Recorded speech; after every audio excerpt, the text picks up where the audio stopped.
네, 새해가 밝았습니다. 적토마의 해 병오년 새해가 벌써 이틀째에 접어들었네요. 어제 새해 첫날 잘 지내셨죠? 자, 올해는 말의 해입니다만은 그냥 말이 아니고요. 특별히 올해는 붉은 말의 해입니다. 뭐 적토마라고 해야 할까요? 네, 붉은 말의 해입니다. 이는 이제 뜨거운 열정을 가진 그 붉은 말의 기운을 이어받으라 뭐 그런 의미도 있습니다. 그래서 올 한 해는 더욱 좀 그 뜨거운 열정을 갖고 좀 인생을 잘 누리시는 그런 한 해가 되시길 바라겠습니다. 자, 새해에는요, 그 미국의 파리의 개선문 같은 그런 거대한 미국의 개선문이 세워질 전망입니다. 이름하여 워싱턴 개선문입니다. 트럼프 대통령은 어제 수도 워싱턴 DC에 세워질 이 워싱턴 개선문 건설이 앞으로 두 달 내에 이제 시작될 것이다. 이렇게 말했습니다. 자, 프랑스 파리의 그 개선문과 뭐 거의 외형적으로는 거의 유사한 형태의 그 워싱턴 개선문 건설은 올해 이제 미국 건국 250주년 기념을 하는 그 트럼프 대통령의 그 여러 가지 프로젝트 중에 하나입니다. 자, 트럼프 대통령은 그 워싱턴 개선문 건설 계획에 대해서 앞으로 이제 두 달 안 어느 시점에 시작될 것이다 라면서 아주 훌륭하게 될 것이다. 모두가 좋아하게 될 것이다. 이렇게 얘기했습니다. 프랑스 개선문은 뭐 처음부터 사람들이 많이 좋아했습니다만은 또 다른 예를 들어보면 프랑스의 그 에펠탑 같은 거는 사실 처음 지을 때 많은 사람들이 반대했다 그러죠. 이 아름다운 도시 프랑스 파리에 무슨 저런 고철 덩어리를 세워 놓느냐 뭐 막 그런 반대도 많았다고 하는데 지금 와서 보면 그게 이제 관광 명소가 되면서 그것 때문에 또 먹고 사는 후손들이 지금 대대로 이어지고 있지 않습니까? 뭐 워싱턴 개선문도 그렇게 될 수 있을지는 이제 모르겠습니다만은 여하튼 지금 약간의 논란이 있긴 있는데 이제 시간이 지나면 또 그렇게 역사가 될까? 뭐 이런 생각도 한번 해봅니다. 트럼프 대통령은 이미 지난 몇 달간 계속해서 그 워싱턴 개선문 그 프로젝트를 공개적으로 얘기하면서 건설 계획을 이미 예고한 바 있었죠. 개선문이 들어설 그럼 지역은 어디냐? 아직 파이널라이징 되지 않았는데 크게 두 개가 지금 유력한 곳으로 지금 드러나고 있습니다. 워싱턴 DC의 대표적인 곳 두 군데 뭐 관광 명소이기도 하고요. 워싱턴 링컨 기념관 인근 또는 알링턴 국립묘지 인근 이 둘 중에 하나가 될 가능성이 지금 매우 높습니다. 트럼프 대통령은 그 워싱턴 개선문이 미국의 역사와 군인들의 헌신을 기리는 그 애국적인 랜드마크가 될 것이다 라고 그렇게 얘기하고 있습니다. 다만 그 건설 비용이 뭐 미국이 뭐 돈이 없어서가 문제가 아니라 뭐든지 어떤 그 일을 하기 위해서는 이제 나라의 예산이 들어가야 되잖아요. 뭐 큰 예산이든 적은 예산이든 그 예산은 이제 결국 이제 의회가 통과시킬 수 있는 권한을 갖고 있는데 그런 부분 그런 의회에서의 예산 문제, 통과 여부 뭐 이런 문제 아니면 또 트럼프 대통령이 의회를 통과하지 않고도 할 수 있는 무슨 다른 행정명령이나 뭐 이런 것을 좀 우회해서 할지 뭐 아직 그런 구체적인 얘기는 아직 나오지는 않았습니다. 그리고 또 하나는 뭐 돈은 그렇치더라도 정말 미적인 완성도 그게 과연 그 의미는 있지만 미적으로도 그 주변 경관을 해치지 않고 주변과 잘 어우러지면서도 좀 웅장하고 뭐 그렇게 디자인이 나올지 뭐 이런 부분도 지금 좀 우려 또 뭐 기대 뭐 이런 게 있습니다. 그리고 또 행정부가 수도에 이런 대규모 건설을 하는 데 있어서 대통령과 행정부가 일방적으로 의회의 상의 없이 또는 의회의 통과 없이 이렇게 일방적으로 추진할 수 있는 권한이 있는가에 대한 그런 뭐 해석 문제도 좀 있고는 합니다. 그래서 일각에서는 뭐 우려도 조금 제기하고 있습니다만은 트럼프 대통령 뭐 한번 하겠다라고 이제 말을 했으니까 아마 추진은 계속 할 것으로 보이고 있는데 자, 과연 저는 디자인도 궁금합니다. 어떤 디자인이 나올지 이제 최종적으로 두 달 안에 공사는 시작되겠지만 공사 시작되기 훨씬 전에 디자인은 미리 나와서 국민들에게 공표가 될 터이니까 저는 디자인도 상당히 좀 보고 싶습니다. 물론 파리의 개선문과 뭐 비슷할 것이다라고 했습니다만은 좀 미국식으로 그래도 파리의 개선문과는 너무 똑같지는 않았으면 좋겠다라는 생각인데 이제 그 디자인이 나오면 또 여러분들에게 바로 또 좀 공개를 해드리겠습니다. 한편 트럼프 대통령은 그 외에도 뭐 내년에 여러 가지 프로젝트가 있는데 그중에 내년 6월 14일 백악관에서 이종격투기 UFC 이 경기를 거기서 하겠다라고 밝힌 바 있죠. 그래서 이제 기자들이 질문했습니다. 실제로 그 추진되고 있습니까? 그랬더니 맞다라고 하면서 그럼 뭐 몇 경기나 할 예정이십니까? 그랬더니 대략 한 10경기 정도 할 예정이다. 이렇게 구체적으로 얘기를 했습니다. 자, 실제로 백악관에서 오는 6월 14일 그 UFC 이종 격투기 경기가 있게 된다면 미국 역사상 화이트하우스에서 처음으로 UFC 격투기 대회가 열리는 그런 최초의 역사라는 그 기록을 세우게 될 전망입니다. 자, 뭐 어찌됐든 그 새해에는 많은 일들이 있을 것 같다. 뭐 그런 걸 제가 좀 상징적으로 좀 몇 가지 간추려서 말씀을 드렸습니다. 자, 어제는 뉴욕 시장이 새로 취임했죠. 조란 맘다니 신임 뉴욕 시장이 어제 이슬람 경전인 꾸란을 손에 얹고 뉴욕 시장 취임 선서를 했습니다. 미국 역사상 처음이죠, 이게. 어제 취임식에서 급진적이라고 여겨질까봐 두려워서 원칙을 포기하는 그런 시장이 되지 않겠다. 뭐 이런 말을 했습니다. 그러면서 민주사회주의자, 조란 맘다니는 본인을 스스로 그렇게 부르죠. 나는 민주주의자, 무슨 사회주의자, 그렇게 불리는 걸 원치 않는다. 나는 두 가지를 다 포용하는 민주사회주의자다. 뭐 이렇게 본인이 스스로 그렇게 얘기했죠. 그래서 민주사회주의자로서 포괄적이고 대담하게 뉴욕 시정을 펼치겠다. 이렇게 얘기를 했습니다. 뉴욕 주 의원으로 출발을 했는데요. 뉴욕 주 의원으로 사실 무명에 가까웠던 그 정치 신인이었던 맘다니 뉴욕 시장은 고물가에 시달리는 뉴욕 시민들의 그 생활 형편을 개선해 주는 데에 그 중점을 둔 그 선거 공약을 내걸고 이제 돌풍을 일으키면서 지난해 11월 당선이 됐잖아요. 그래서 이제 어제 취임을 한 건데 인도계 무슬림입니다. 인도계 무슬림으로서 미국 최대 도시인 뉴욕의 시장에 당선된 건 이번이 뭐 당선뿐만이 아니라 어제 이제 취임을 정식으로 한 것은 미국 역사상 또 뉴욕 역사상 이게 처음이죠. 보수 진영에서는 부자들에 대한 세금 증세 또 저소득층이나 서민들을 위해서 아파트 임대료 동결 또 무상교육, 무상버스 등등등으로 대표되는 맘다니 시장의 정책 공약이 지나치게 급진적이다라면서 이제 보수 쪽에서는 많이 우려하고 있는 것도 사실입니다. 트럼프 대통령은 뭐 실제로 뭐 잘 아시겠습니다만은 맘다니 당시 후보 때 공산주의자다라고 하면서 상당히 그 이념 공세를 퍼부으면서 비난하고 그러지 않았습니까? 그런데 이제 뭐 당선됐고 또 당선된 후에 12월 달에는 뭐 백악관으로 불러서 만나기도 하고 그랬었는데 자, 어떻게 시장을 펼쳐나갈지 기대 반, 우려 반, 좀 그렇습니다. 근데 그 기대 반, 우려 반이 명확해요, 지금. 젊은이들이나 또는 이제 뭐 좀 진보적인 사람들이나 이런 사람들한테는 기대감이 훨씬 많고 또 그 뉴욕의 좀 부자들이나 또는 그 보수적인 사람들한테는 우려가 또 많고 좀 극과 극으로 갈리는 상황인데 어떻게 이제 시정을 펼칠지 주목됩니다. 근데 맘다니는 어제 이제 취임사에서 이번 뉴욕시 당국을 불신과 경멸의 시선으로 보는 사람들 그리고 정치가 영구적으로 망가졌다라고 보는 사람들이 있는 것 같은데 그런 사람들의 그런 우려를 불식시켜주겠다 뭐 이런 말을 하긴 했어요.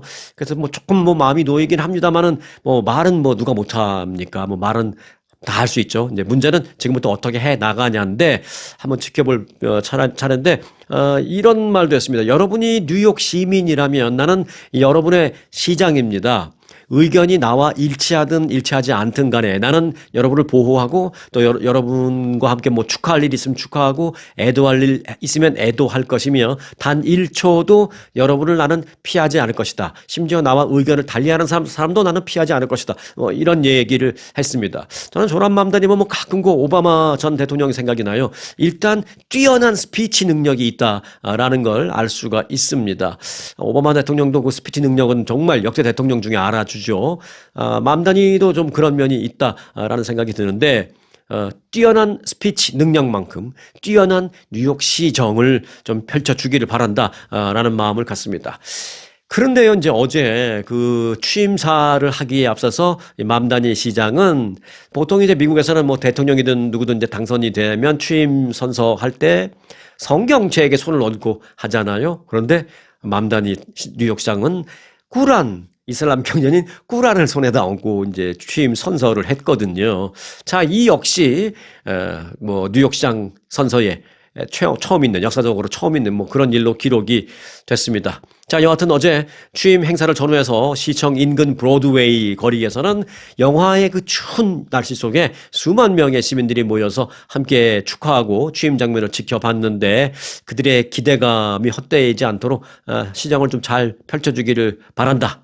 기대 반, 우려 반을 함께 갖고 있다라는 말을 좀 전해드립니다. 자, 뭐 우리가 이미 예상했습니다만은 오바마 케어 엊그제 12월 31일부로 그 지원금이 이제 종료됐죠. 그래서 이 오바마 케어에 대한 그 건강보조금 지원금 그 지급이 지난 31일로 종료되면서 미국인들의 이제 보험료 부담이 이제 지금부터는 급등하게 됐습니다. 저소득층뿐만이 아니라 중산층까지 수백만 명의 영향을 이제 받을 수밖에 없게 돼서 이제 오는 11월 이제 이번 올해죠, 올해. 며칠 전만 해도 뭐 내년 그랬지만 이제 올해 오는 11월에 중간 선거가 있는데 지금 이제 새해 벽두부터 이 정치권에서는 그 오바마 케어 보조금 중단과 관련된 논란이 지금 최대 쟁점이 되고 있습니다. 이는 뭐 공화 민주 양당이 극단적인 갈등 속에 지난해 12월 31일이 시한이던 그 오바마 케어 보조금 을 연장하거나 대체하는 법안을 찾지 못한 채 해를 넘겼기 때문에 완전히 끊어졌기 때문에 지금 이제 문제가 되고 있는 거. 당장 이제 서민들 중산층 이하 서민들에게 뭐 사실 부자들도 마찬가지겠습니다. 일단 중산층 이하 서민들의 피해는 직격탄이죠. 자, 의회 전문 매체 더 힐은 어제 보조금 지급이 만료된 새해에 의회에서 이 오바마 케어와 관련된 논쟁이 가장 뜨거울 것이다. 이렇게 전망을 했습니다. 자, 이 논쟁은 오바마 케어 보조금의 그 폐지 및 새로운 제도로의 대체냐 아니면 그대로 연장이냐를 놓고 입장이 극명하게 갈리죠. 공화당, 민주당이. 민주당은 그걸 그대로 연장하자라는 입장이고요. 그리고 공화당은 그거는 다 폐기하고 새로운 걸 더 나은 걸 만들어줄게. 뭐 더 나은 걸 만들어서 하면 될 거 아니냐. 이제 이런 입장이 극명하게 갈려서 지금 결국은 합의를 못 봐갖고 이렇게 된 거잖아요. 그래서 각 당 내부에서도 격렬하게 이제 논쟁이 이제 벌어질 것 같습니다. 우선 이제 올해는 즉 새해에는 야당이 즉 민주당이 지난해 말에 추진했던 그 보조금 3년 연장 법안이 하원에서 조만간 표결에 붙여질 예정입니다. 이 법안은 하원에서는 통과될 가능성이 커 보입니다. 왜 하원도 공화당이 다수당인데 그렇게 생각하실 수 있습니다. 맞습니다. 다수당인데 공화당에서 여러 명이 민주당 쪽에 표를 던진 사람들이 있어요. 뭐 공화당 입장에서 뭐 반란표 뭐 이렇게 볼 수도 있지만 뭐 많지는 않습니다만은 적게는 4표에서 많게는 한 8표 정도 10표 미만으로 그 민주당 쪽으로 표를 던지겠다 하는 의원들이 있습니다. 그래서 이제 결국은 이제 통과가 될 것 같습니다. 하원에서는. 그러면은 이런 생각을 할 수 있죠. 아니 공화당의 그 의원들은 도대체 정신 나간 거 아니야? 당론이 있는데 왜 그런 반란표를 던지는 거야라고 생각할 수 있는데 네, 당론도 중요하죠. 근데 문제는 그 지금 말씀드렸던 뭐 4명에서 한 8명 정도 될 것 같다라는 그 사람들의 그 지역구는요, 확실한 공화당 색을 갖고 있는 곳이어서 이 사람이 당선된 게 아닌, 약간 좀 중도층 사람들이 많은 그런 지역구에서 간신히 당선된 이런 사람들이 많습니다. 그래서 그 중도층 사람들이 많기 때문에 그 사람들의 그 표심을 외면할 수는 없는 겁니다. 그래서 만일 당론에 따라서 이렇게 투표를 했다 그러면 그 사람들의 표심이 돌아서게 되면 워낙 빙으로 당선이 됐기 때문에 다음 선거에서 떨어질 가능성이 있기 때문에 당론이고 뭐고 내가 다시 당선되고 봐야지 이제 그런 거죠. 그래서 그 의원들이 뭐 그런 상황에 있는 의원들이 일종의 그 반란표를 던지는 의원들이 뭐 그런 입장이다. 뭐 그렇게 아시면 되겠습니다. 자, 그런데 문제는 하원에서는 아마 통과될 것 같은데 상원에서는 제가 볼 때는 그런 반란표가 나오지 않을 것입니다. 그래서 이제 상원에서는 통과되지 못할 것이 거의 저는 뭐 거의 확실하게 그렇게 생각하고 있습니다. 트럼프 대통령 역시 오바마 케어 자체를 실패한 정책으로 규정하고 있고요. 또 이 법이 보험사들의 배만 불려준다. 그래서 보험사 대신 국민들에게 직접 그 보조금을 주는 그런 게 필요하다. 그런 걸 만들어라. 뭐 이렇게 얘기하고 있는 입장이라 뭐 예를 들어 하원에서 통과되고 만에 하나 상원에서 통과돼도 대통령이 서명 안 할 건 뻔한 거고요. 자, 여하튼 결국 그래서 이제 수많은 미국인이 건강보험 사각지대에 놓이게 되는 상황입니다만은 의회에서 그 합의가 좀 제대로 이루어지기까지는 넘어야 할 산이 많다. 앞으로 거쳐야 할 스텝이 많다. 뭐 이렇게 말씀드릴 수밖에 없네요. 자, 올해 오바마 케어를 통해서 가입한 건강보험 그 보험료는 그러면 얼마나 오를 것 같으냐? 좀 어림잡아서 한 26% 상승할 것으로 보입니다. 그런데 이게 최고 26%가 아니고요. 평균적으로 그렇게 될 것 같고 최고 뭐 한 50% 심지어는 2배 정도 지금 그러니까 작년까지 내던 보험료보다 2배 정도 월 프리미엄이 올라갈 것 같다라는 그런 통계도 있습니다. 그래서 이제 보험 가입자들이 부담이 상당히 많이 늘어날 것입니다. 연간 보험료 부담이 많게는 114% 늘어날 것이다. 이런 구체적인 조사도 있어요. 그러면 그게 액수로는 얼마냐? 한 1,016달러 정도 뭐 이렇게 늘어날 것이라 이렇게 보고 있습니다. 그러니까 지난해까지만 해도 오바마 케어는 이제 보조금을 받았기 때문에 그 각자 개인이 내는 게 뭐 1년에 한 600불 요 정도 됐었거든요. 근데 이제 아마 올해는 별다른 그 새로운 법안이 통과돼서 그렇게 지원이 없다면 한 1,100불에서 1,200불 사이가 될 것이다. 거의 2배가 될 것이다. 라는 그런 예상입니다. 물론 그것만 해도 싸긴 쌉니다만은 그래도 이 퍼센테이지로 따지면 엄청난 거죠. 그리고 뭐 서민들 저소득층의 입장에서 본다면 이것도 굉장히 치명적인 그런 상승이다. 뭐 그렇게 인상이다. 그렇게 볼 수도 있겠습니다. 그래서 220만 명 정도 되는 그 오바마 케어 사람들이 가입하고 있는 사람들 중에서 220만 명에서 많게는 730만 명 정도가 오바마 케어에서 빠져나올 것이다. 뭐 여하튼 뭐 5, 600불 내던 거에서 1,100불, 1,200불이다. 그러면 어떻게 쉽게 생각하면 아유 뭐 힘들어도 내야지라고 생각하실 수도 있습니다만은 앞서도 말씀드렸죠. 그것도 치명적으로 어려운 사람들이 의외로 많이 있다고요. 네, 그래서 그것도 힘들어서 못 낼 것 같아서 오바마 케어 가입을 기브업하는 뭐 그런 사람들이 많게는 한 730만 명 미 전국에서 그렇게 나올 것이다라는 그런 예상도 있습니다. 그러면 그 얘기는 바꿔 말하면 고스란히 그만큼 미국에서 무보험자의 숫자가 그만큼 늘어난다라는 말이 되는 셈입니다. 자, 아울러 이제 무보험률은 특히 다른 연령대보다는 젊은 층에서 크게 상승할 것이다 라는 전망입니다. 이 젊은 층이 요즘 뭐 쫙 잡기도 어렵고 집 사기도 힘들고 워낙 요즘 살기 힘들잖아요. 그리고 이제 인종별로 본다면 흑인들에 이어서 결국은 백인들에게도 적지 않은 백인들에게도 무보험 증가율이 늘어날 것이다 라는 그런 예상이 나오고 있습니다. 보험료가 워낙 급등하다 보니까 저소득층이나 소수인종은 물론 타격을 가장 먼저 받겠습니다만은 중산층이나 백인들까지도 타격을 입는 사람들이 생각보다 많이 나올 수도 있다. 그런 암울한 전망이 좀 나오고 있습니다. 빨리 그 오바마 지원금이 어떠한 형태로든 좀 빨리 나와줬으면 하는 바람입니다. 자, 한국에서는 새해가 되면 1월 1일 탁 넘어가면서 한 살 더 먹는 뭐 그런 시기죠. 뭐 아직도 그렇습니다만. 근데 미국은 그렇지 않죠. 이제 생일이 돼야 한 살이 넘는데, 트럼프 대통령은 현재 79세인데요, 만으로. 오는 6월이 되면 이제 진짜로 만으로 80세가 되십니다. 이런 가운데 트럼프 대통령은 끊임없이 제기되는 자신의 그 건강 이상설과 관련해서 어제 정면으로 반박하면서 내 건강은 완벽하다라고 이제 얘기를 했습니다. 월스트리트 저널과 단독 인터뷰를 했는데요. 트럼프 대통령은 자신에 대한 그 노화 징후에 대해서 어제 정면으로 반박하는 인터뷰를 했습니다. 자, 트럼프 대통령은 1946년 생입니다. 1946년 6월 생인 트럼프 대통령은 이제 올해 6월에 만 80세가 되시죠. 그런데 최근 들어서 그 행사장에서 가끔 좀 조는 듯한 모습을 보이시거나 공개 스케줄을 좀 이전보다 많이 줄인 점 등으로 인해서 고령으로 인해서 건강이 많이 약화된 건 아니냐, 체력이 급격히 약화된 건 아니냐, 뭐 이런 의문이 꾸준히 제기되고 있습니다. 지금 실제로 트럼프 대통령은 지난해 11월 그 비만 치료제 그 위고비, 뭐 오젬픽 위고비 뭐 이런 거, 그 가격 인하 발표하는 거, 그건 엄청나게 가격을 인하시켰잖아요. 뭐 절반 이하로 뚝 떨어뜨렸는데 그 가격 인하 발표하는 현장, 이거 얼마나 본인이 이제 기다렸던 건데 그 현장을 비롯해서 지난달 장관들과 함께하는 강요 회의 등에서 잠시 꼬박꼬박 좀 조는 듯한 그런 모습을 여러 번 보이셨어요. 이제 그 사진도 찍히고 막 그랬는데, 그러니까 이와 관련해서 트럼프 대통령이 이렇게 말했습니다. 나는 조는 게 아니다. 그냥 잠깐 눈을 감고 있는 것일 뿐이다. 그러면서 가끔 기자들이 내가 눈을 깜빡이는 그 순간, 왜 눈을 깜빡하면 이렇게 감았을 때 눈을 깜빡이는 그 순간을 사진으로 찍으면서 졸고 있다. 뭐 이런 식으로 악의적으로 쓰는 악의적인 기사가 있다. 라면서 이제 본인의 입장을 밝혔습니다. 트럼프 대통령은 그러면서 한 행사장에서 이제 기자들의 질문을 받았습니다.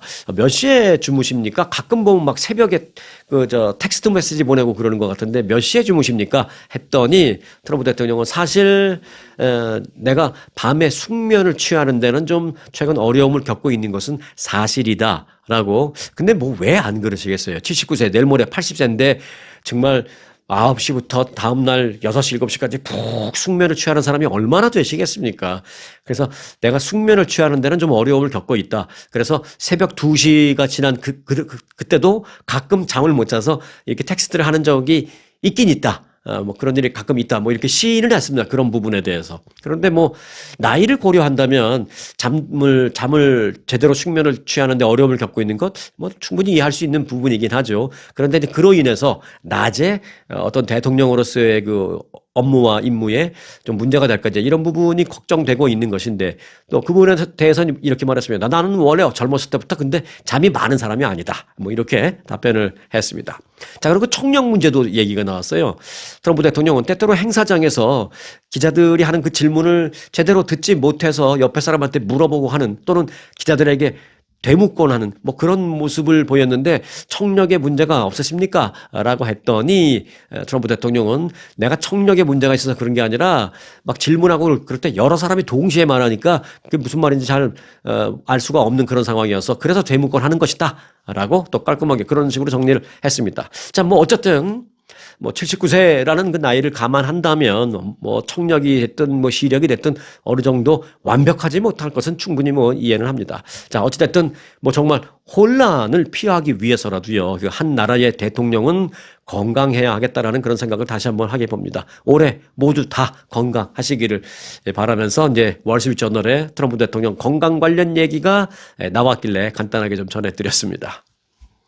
네, 트럼프 대통령은 시카고, LA 그리고 포틀랜드 등 소위 민주당 시장이 이끄는 대도시의 그 주방위군을 보내서 배치시켜 놨잖아요. 그 병력을 철수시키겠다라고 새해에 얘기했습니다.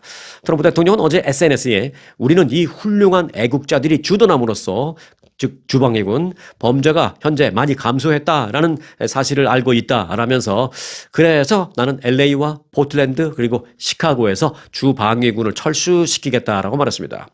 그러면서 연방 정부가 그렇게 들어가지 않았더라면 포틀랜드, LA, 시카고 등은 아예 도시가 사라졌을 것이다라고 트럼프 대통령 특유의 좀 과장법이죠 사실 도시가 사라졌을 것이다라면서 범죄가 다시 급증하기 시작하면 우리는 또다시 어떠한 형태로든 연방정부가 개입하겠다라고 추가는 아니죠. 이제 재병력 배치에 대한 어떤 시사점을 좀 남기기도 했습니다. 트럼프 대통령은 이처럼 큰 진전이 이루어졌다는 것을 고려하면 매우 무능한 민주당 시장과 민주당 주지사들이 우리가 떠나기를 바랐다라는 것을 나는 정말 믿기 어렵다. 우리가 이렇게 훌륭하게 주방위군을 보내갖고 일을 해결해 줬는데 그들은 맨날 하는 소리가 주방위군 철수시키라는 말만 했느냐? 난 그들이 그런 말 하는 걸 정말 믿을 수가 없다. 우리가 너무 잘하지 않았냐? 뭐 이렇게 얘기를 했습니다. 그러면서 향후 주방위군 병력을 다시 배치할 수도 있지만 당분간은 이들 도시에 군 투입 시도를 뭐 조만간 빠른 시일 내에 다시 하지는 않을 것 같다. 뭐 이렇게 얘기를 했습니다. 네, 트럼프 대통령의 이 같은 결정은 자신의 그 주방위군 투입에 대해서 연방 법원이 잇따라 제동을 걸었기 때문에 결과적으로 그렇게 할 수밖에 없었던 결정이다. 뭐 이런 해석도 좀 있습니다. 실제로 연방법원이 제동을 많이 걸었죠. 그 최근에는 그 보수 우위인 연방 대법원조차도 트럼프 대통령의 손을 들어주지 않았습니다. 주방위군을 연방 정부가 해서 이렇게 보내는 것은 위헌이다. 철수시켜라 뭐 이런 법, 1심, 2심 대법원까지 갔는데도 사실은 트럼프 대통령의 손을 들어주지 않았습니다. 그래서 어차피 트럼프 대통령은 철수시킬 수밖에 없었던 상황인데 이렇게 크게 포장해서 말하는 것이다. 뭐 그런 뭐 해석도 일각에선 있습니다만은 여하튼 결과만 보면 일단 주방위군 철수다. 뭐 이 말씀을 드리겠습니다. 자, 세계 최대의 전자상거래 업체 아마존. 참 이 아마존 어마어마하죠. 뭐 저도 뭐 일주일에 한두 번씩 그 아마존에 보면 이제 뭐 이렇게 오더할 게 생기던데 이 아마존이 미국 비자 심사 업무가 지연이 되면서 아마존 직원인데 해외에서 발이 묶여 있는 그 직원들이 너무 많이 속출하는 거예요. 그러자 거기서 그러면은 비자 인터뷰 기다리는 동안에 거기서 일해 하면서 원격 근무를 허가했습니다.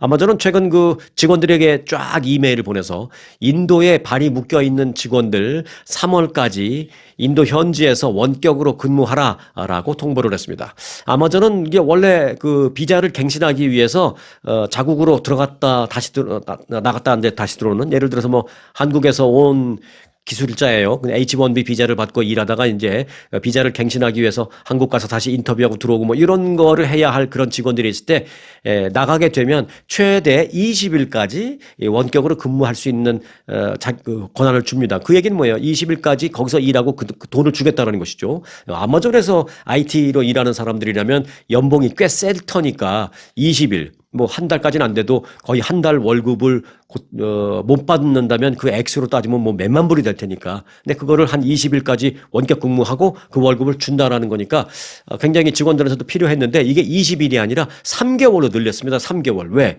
현지에 가서 인터뷰 빨리 하고 20일 안에 들어오려고 해서 갔는데 이게 인터뷰가 안 되는 거예요. 그 인터뷰 어포인먼트이 안 되는 거예요. 뭐 한 달, 두 달 계속 하세월 기다리게 되는 거예요. 왜? 이제 사람들도 많고 또 하나는 뭐냐면 심사 과정이 너무 까다로워졌기 때문에 오래 걸립니다. 그래서 이제 이걸 3개월로 늘려준 겁니다. 3개월 동안 직원으로 인정해주고 유급으로 계속 처리해 줄 테니까 대신에 비자 인터뷰 기다리는 동안 거기서 일해 뭐 이렇게 된 거죠. 자, 아마존이 이 같은 그 한시적인 정책을 도입한 것은 미국이 그 SNS 검증, SNS 검열 같은 조건을 도입한 이후에 외국인들에 대한 비자 심사가 지금 계속 늘어지고 있기 때문에, 지연되고 있기 때문에 궁여지책으로 지금 취하고 있는 그런 상황입니다. 특히 이제 전문직에 발급되는 H1B 비자를 소지한 그 거대 그 기술 대기업의 근무자가 많은 인도 출신이 많죠. 인도에 대한 또 이제 비자 심사는 더더욱이 까탈스러워요. 한국에서 오는 H1B 비자 신청자보다 사실 훨씬 더 까다롭게 봅니다. 그다음 그 시간도 더 많이 걸릴 수밖에 없죠. 그래서 이제 그럼에도 불구하고 이제 아마존이나 이런 데 또 인도 출신 사람들이 많으니까 결국 이제 그런 아이디어를 낸 겁니다. 3개월 동안 그렇게 하라고. 실제로 구글과 애플 또 마이크로소프트 등도요. 비자 심사가 지연되고 있기 때문에, 그런 이유 때문에 이 외국인 지원들에게 나간 직원들에 대해서는 뭐 구글이나 애플, 마이크로소프트가 지금 뭐 아마존 같은 그런 정책을 취하고 있지는 않습니다만 이들은 이렇게 하고 있죠. 가급적 나가지 마. 가급적 미국 밖으로 나가지 마. 여기서 해결할 수 있는 건 여기서 해결해서 가능한 한 미국 밖으로 나가지 말라라는 내용의 이메일을 다 지금 대기업들이 보내고 있습니다. 네, 평택의 주한 미군 기지 있죠. 그 평택의 그 험프리스 기지라고 하나요? 그 주한 미군 기지에 그 주둔해 오던 미 육군 한 개 비행대대가 지난달 그 운영 중단이 됐다라는 충격적인 사실이 지금 뒤늦게 밝혀졌습니다. 이건 여러 가지 면에서 참 생각해 볼 것도 많고 시사하는 바가 큰데요. 오늘은 제가 뭐 짧게만 전해드릴 거예요. 왜냐면 일단 속보로 간단하게 나온 거기 때문에. 그런데 제가 이거 좀 유심히 보고 있다가 이게 과연 어떻게 더 확산될 것인지를 좀 여러분들과 함께 나누도록 하겠습니다. 자, 일단 속보에 따르면 트럼프 행정부의 그 글로벌 군사 전략 재편의 하나로 주한미군 감축이나 재배치 또는 뭐 역할 조정 가능성 등이 요즘 제기되고 있는데, 이런 상황 속에서 한 개 비행대대가 그 운영 해제된 겁니다. 의회 조사국 보고서에 따르면 평택 주한미군 기지인 캠프 험프리스에 주둔해온 육군 공중기병대대가 지난해 12월 15일, 그러니까 약 보름 전이죠. 12월 15일자로 deactivate 된 것으로 그렇게 되어 있습니다. deactivate 이렇게 되어 있습니다. 군사적으로 deactivate라는 것은 뭐냐? 특정 부대의 그 실질적인 운용이 중단되거나 아니면 그 부대가 해체되는 것을 의미합니다. 그 군사적인 의미로서는. 자, 공중기병대대는 부대원 약 500명과 함께 아파치 공격 헬기, 이 아파치 공격 헬기를 전 세계 모든 나라들이 이걸 갖고 싶어 해요. 어마어마한 무시무시한 공격력 헬기이기 때문에 이 부대원 500명, 그리고 아파치 공격 헬기, 또 섀도우 무인기 등을 운영해온 강력한 미군 주력 기동대대였는데 이게 디액티베이트 된 겁니다. 주한미군은 해당 그 공중기병대대를 통해서 아파치 헬기가 배치되면서 주한미군 전체적인 전투력이 그 보강됐다라는 그런 평가를 낸 적도 있었습니다. 근데 그게 없어진 거예요. 이번 운영 중단이 부대 작전 종료를 의미하는 것인지 그러니까 그 해당 부대에 대한 작전 종료를 의미하는 것인지 아니면 해당 부대의 병력과 장비를 완전히 다 철수시키는 것을 의미하는 것인지 또는 그 해당 부대는 deactivate 됐지만 다른 부대가 가서 replace 될 것인지에 대한 얘기는 전혀 없습니다, 지금. 자, 그래서 이게 잘못하면 주한미군 철수에 대한 신호탄이 아니냐 뭐 이런 얘기까지도 나오고 있거든요. 이거는 지금 뭐 짧게 뉴스를 한두 줄 하고 끝날 상황의 것이 아닌데 오늘은 일단 속보로 이렇게밖에 안 나왔기 때문에 이것만 좀 말씀드리고 제가 좀 더 리서치를 좀 하고 알아봐서 더 충격적인 상황이 또 뭐 주한미군 철수까지는 안 돼야 되겠습니다만은 혹시 그런 뉴스가 나오면 곧바로 또 여러분들에게 전해드리겠습니다. 자, 트럼프 대통령은 할리우드의 대표적인 반 트럼프 인사 조지 클루니가 최근에 프랑스 시민권을 취득한 데에 대해서 굿뉴스다라면서 아주 호의적인 반응을 보였습니다. 트럼프 대통령은 SNS에 굿뉴스다라면서 역사상 최악의 정치 예언자 두 명인 조지 클루니와 그의 부인 아말 클루니가 공식적으로 프랑스 시민이 됐다라고 썼습니다. 최악의 정치 예언자라는 게 뭐예요? 그때 이제 트럼프는 당선 안 될 거야 막 이랬는데 당선됐잖아요. 그러니까 최악의 정치 예언자라고 비꼬는 거죠. 네. 프랑스는 그런데 이민 정책의 실패에 따른 범죄 문제가 심각한 최악의 나라다. 그런데 그 나라로 가겠다고 하면서 이제 우스꽝스럽게 조롱했습니다. 조지 클루니 부부와 그들의 두 자녀는 최근에 프랑스 국적을 취득했고 클루니는 이에 대해서 프랑스의 강력한 프라이버시 보호, 강력한 사생활 보호 제도의 매력을 느꼈기 때문이다라고 말했습니다. 반대로 말하면 미국에는 더 이상 사생활 보호가 없다, 그래 프라이버시가 없다, 그게 싫다 이 얘기나 마찬가지긴 한데 여하튼 자 조지 클루니는 근데 이제 미국 프랑스의 복수 국적자가 됐다는 것이지 그렇다고 미국 국적을 버렸거나 상실했다라는 것은 아니다라는 것입니다. 여전히 미국 국적은 갖고 있습니다. 자, 한 30년 넘었나요? 30년은 충분히 넘은 것 같은데 30 몇 년 전에 거의 한 40년까지 된 것 같은데요. Video Kill the Radio Star라는 그런 음악 노래 혹시 기억하시나요? Video Kill the Radio Star 이거 요즘 3, 40대는 모를 수도 있는데 40대 넘으신 글쎄 한 50대 되시는 분은 아마 알 거고 그런 노래가 있었습니다. Video Kill the Radio Star 근데 이게 3, 40년 전에 이처럼 비디오가 라디오 스타를 사장시켰다, 도태시켰다, 라고 말하는 그런 노래인데, 실제로 그랬고요. 그런데 지금은요, 이게 유튜브 등 온라인 스트리밍 서비스가 뮤직비디오 스타를 도태시키고 있다는 분석입니다. 어찌 보면 지금은 유튜브나 온라인 스트리밍이 그 비디오 스타를 사장시키고 있는 것이죠. 긍정적인 얘기냐 부정적인 얘기냐 그런 문제가 아니라요. 현재 진행형인 변화에 관련된 문제입니다. 40여 년간 뮤직비디오 시대를 선도해온 음악 채널 MTV. 지금 연령층이 있으신 그런 시니어라 하더라도 젊었을 때 MTV 많이 봤잖아요. 그 MTV가 온라인 스트리밍 서비스에 밀려서 사라졌습니다. 언제부터 사라졌냐고요? 네. 어제자로 사라졌습니다. 작년 12월 31일 말 그때를 12월 31일부로 문을 닫았어요. 그러니까 어제부터 MTV는 이제 이 세상에 더 이상 없습니다. MTV는 엊그제 31일을 끝으로 영국과 호주 등 주요 국가에서 송출해오던 그러니까 영국과 호주 등 전 세계는 아니고요. 영국과 호주 등 주요 국가에서 송출해오던 그 24시간 음악 채널의 운영을 전격 중단했습니다. 자, MTV는 1981년에 개국했어요. 그러니까 몇 년 굉장히 오래됐네요. 1931년 개국 당시 첫 곡으로 그룹 버글스라는 그룹, 이제 버글스라는 그룹의 이름을 기억하시는 분은 많지 않을 거예요. 그렇지만 제가 앞서 말씀드렸던 그 Video Kill the Radio Star 하는 그 노래는 다 기억하실 것입니다. 그 MTV가 그 개국 당시에 첫 음악으로 그 노래를 틀었습니다. 왜? 자기는 이제 비디오죠. 자기네가 이제 라디오 스타를 사장시킨다라는 것이죠. 일종의 점령군처럼 그 MTV를 개국하면서 그 노래를 틀었습니다. 첫 곡으로. 그런데 이번에 영국의 MTV 음악 채널 방송을 종료하면서 마지막 곡으로도 그 노래를 틀었습니다.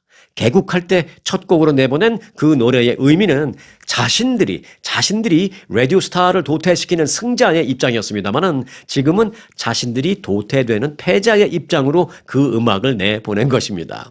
같은 음악, 다른 의미가 된 것입니다. MTV는 음악 채널 폐국의 이유를 공식적으로는 밝히지 않았습니다만 전문가들은 사람들이 음악을 소비하는 행태의 변화에 따른 것으로 생각하고 있습니다. 이건 뭐 누구라도 다 그렇게 생각할 수 있죠. 요즘 MTV 보면서 음악 듣는 사람이 어디 있어요? 여러분도 무슨 가끔 난 옛날에 이런 음악 좋아했었는데 한번 들어볼 거라고 하면서 바로 손안에 있는 스마트폰으로 유튜브 들어가서 듣지 누가 케이블 TV 틀어갖고 MTV를 보겠습니까? MTV라는 게 있었지. 지금 그렇게 생각하시는 분들도 많을 거예요. 자, 과거에는 시청자들이 최신 뮤직비디오를 보려고 TV 앞을 틀었습니다만 이제는 스마트폰으로 언제 어디서나 원하는 영상과 음악을 스트리밍 받아서 이제 볼 수 있는 그런 시대가 됐기 때문에 이제 MTV가 이제는 반대의 입장이 된 것입니다. 결국 비디오 킬 더 라디오 스타가 아니라 유튜브 킬 더 비디오 스타가 된 시대에 우리는 살고 있습니다. 그 유튜브가 지금 바로 여러분의 손안에 있다는 거 아니겠습니까? 자, 올해 이 새해에도요, 건강한 유튜브 영상 아무거나 보지 마시고요, 건강한 유튜브 영상, 스토리 뉴스, 저희 스토리 뉴스와 함께, 자, 올해도 건강한 한 해가 되시기를 바라겠습니다. 자, 오늘 영상은 여기서 마치겠습니다. 아주 특별한, 아주 즐거운, 아주 기분이 좋은, 아주 편안한, 아주 행복한, 아주 추억의 남을. 같은 코스, 같은 일정이라도 추억은 차이가 납니다. 고객 만족도 1등 아주 투어. 내 인생 최고의 순간 1등 여행 아주 좋은 아주 투어 아주 좋은 213-388-4000